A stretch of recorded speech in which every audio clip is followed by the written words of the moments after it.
I'm Richard Reeves. I'm a Senior Fellow in Economic Studies at the Brookings Institution and a regular visitor to UNLV, where I've been teaching classes, engaging with scholars and students. But it turns out that I was also doing some talent spotting and finding students and scholars who would want to work more closely with us. And the result of that was to end up with a research intern at the main campus in Washington, D.C. of Brookings Institution, which was Ashley, who was someone who I'd actually met here on one of my visits to UNLV. Hi, I'm Ashley Schobert. I'm a UNLV alum. I met Richard in the spring and was so lucky to work with him in the summer, and now I'm back in school for law school. It's great to see you again. Yes. I don't know why you chose law school instead of public policy. We'll leave that aside as a sore point. Maybe in a few years you'll see the light. Yeah. Great. Tell me, we'd met in class and stuff here, but what made you apply for the research internship at Brookings in the first place? What was it that drove you to want to do that? So I was a Brookings minor, and obviously I was in Caitlin's class. I got to meet you, all the other good scholars and all of that. And she brought up the opportunity, and I really thought there was no better way to spend my summer between graduating undergrad and starting law school. And I thought that would be like an amazing way to prepare and stay on top of things, and never been to DC before. Thought it would be like such a fun experience. It was amazing, and I think this, but the way that you dropped into our team really became such a valuable asset and really hit the ground running in terms of doing research. You were very prolific. You supported a lot of our work. You had a number of publications. I think was it 3 or 4? 4, yeah. 4 publications.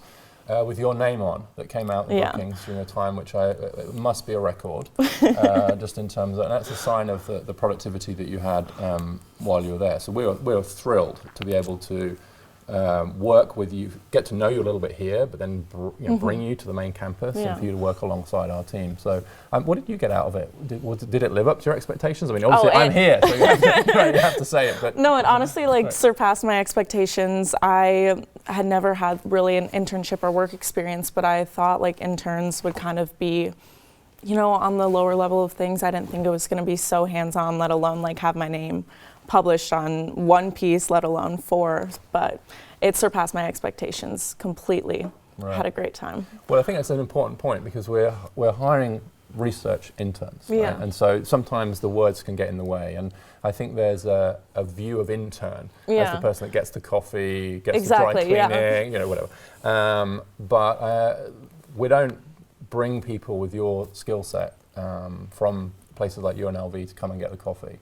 We get our own coffee at Brookings. What we do is we want people who want to get engaged in the work of public policy. And then how much work that person's able to do and at what level is dependent on their own skills and their own desires. And so our view, as Brookings scholars, we're incredibly busy. We want to do 1,000 things at once. And if we find someone that can support us to do that work and is doing that work well and quickly, we're going to use that person and put their name on the publication, right? So there's, it's not an altruistic thing for us. This is about self-interest to the extent that we want to just produce good quality public policy work. And if you can come along and help us do that for a bit, then yeah, you're going to do that. You ain't going to be getting my coffee. You're going to be writing research briefs. And so I'm thinking, I know we did a piece on different ways to measure wage growth. We did a piece on the gender pay gap and the role of women's wages in supporting family income. And then we did a really big piece which continues to get a lot of attention on selective high schools. And what else did we do? It was just kind of a synopsis of Joe Biden's ideas for the middle class. That's right. Right before that's right. the we debate. Had Vice President Biden come to our event, and so you helped to pick out the most important things he'd said and put that into a piece. That's right. So. And also, of course, for political reasons, that gets lots of attention too. But can you talk a little bit more about the work we did together on selective high school? So first of all, what is a selective high school?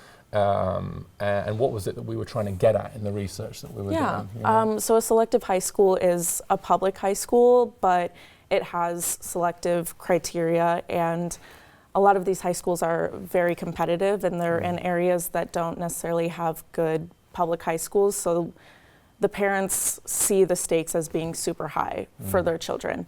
And what we were trying to get at is that not only are these high schools not necessarily better than other public high schools, you know, kids who are going to succeed in school will probably do well either way, no matter where they go. But just that the selection criteria is not necessarily fair or helpful to disadvantaged kids in those communities. Yeah. So what's the result of that? What do the demographics of those? So the famous ones in New York, like Stuyvesant, but New York. We looked at New York, Boston, Chicago, DC, Philly, Milwaukee. Yeah, so the big. Yeah. So where there are a critical mass, so there's a number of them. It's controversial in all those areas. And when you looked, so one of the things that you did was really you looked at got all the data on a comparable basis for the demographics of those schools compared to the school districts for which they were from, and that's just you know it's essential data work to then and feel good about the comparison. What are the demographic differences? So the selective high schools, they skew white and they skew Asian, but they also skew wealthy. So they're not representative of the cities that they're in at all. Yeah, and so that we then use that to look at the whole issue of selection, and I think that so the data was there. It got a fair amount of attention because even since you were there, DC has had some issues with its own selective high schools. And so the Washington Post are calling me to talk about that, and I have to reread it to remind myself what you did before I can talk about what you did to the Washington Post. But the issue of how to have, should you have like elite selective institutions, and if so, how do you then decide who gets to go to them? And that's particularly topical, I think, now because that's an issue at college level as well, right? Because we'd had the Varsity Blues scandal and all of that. So it was a really good piece of work, and I encourage everybody to read it because it was an excellent paper, one that I was really proud of. And it was a good example, too, of something that I'd wanted to look at for some time, but just didn't have the resource to do that, even with the resource I had available. And then you were interested in it. Hey, do you want to do that? And then a week later, I've got the first data, and 2 weeks later, you've done so. I'm like, yay, we can actually make this happen. So it was a testament to your productivity and skill that we were able to get that out. So thank you for that.